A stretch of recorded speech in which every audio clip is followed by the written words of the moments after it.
আবার কত সুন্দর, বাতাসটা এমন আরাম একটা জায়গা। এই জায়গার মধ্যে আসতে আজকে বিকাল অনেক মিস করলাম আর কি।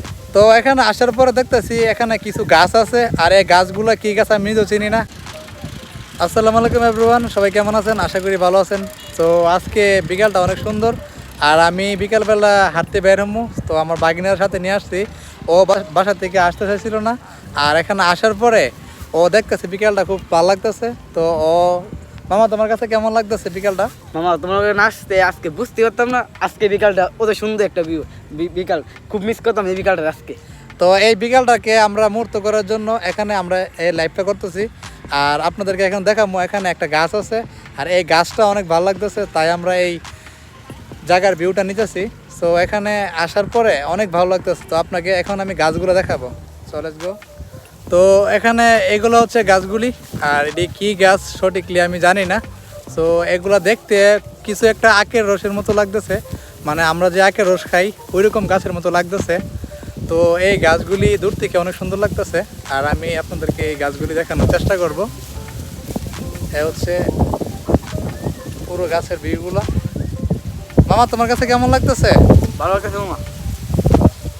ফিলিংসটা এখানে খুব অ্যামেজিং একটা ফিলিংস, এটা আপনাদেরকে বোঝানোর কোনো ক্ষমতা নাই। তো এখানে অনেক বাতাস লাগতেছে, আর আমরা খুবই আরাম একটা ফিল করতেছি। আর এখানে আসার একটা ইচ্ছা ছিল না, সো এই গাছগুলো দূর থেকে দেখে আমার কাছে ভালো লাগছিল, তাই আমি এখানে আসলাম আমার ভাগিনাকে নিয়ে।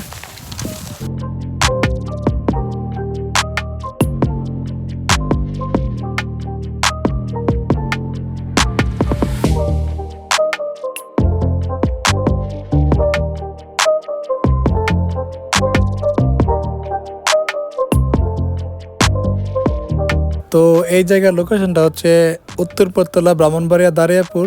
তো আপনারা যদি দারিয়াপুরে আসেন তাহলে এরকম সুন্দর একটা গ্রামীণ দৃশ্য পাবেন। আর এটা হচ্ছে উত্তরপত্তলা দারিয়াপুর রেল লাইনে যাইতে পরে। মামা তোমার কাছে কেমন লাগতেছে না আয়সারা? আলহামদুলিল্লাহ ভালো, জায়গাটা কিরকম লাগতেছে?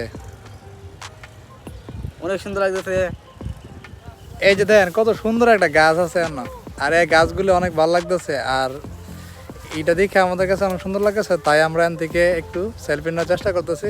আর আমার সাথে আছে আমার বাগিনা সাফওয়ান।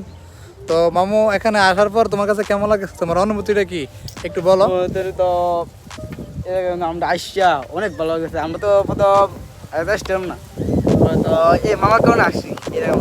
তো আমি জানি এখানে আসলে মাইন্ডটা একটু ফ্রেশ হয়ে যায়, তার কারণে সাফওয়ানকে নিয়ে আসলাম আমার সাথে। আর এখানে অনেক সুন্দর গাছ আছে, এই গাছগুলি অনেক সুন্দর লাগতেছে, আবহাওয়াটাও খুব সুন্দর লাগতেছে।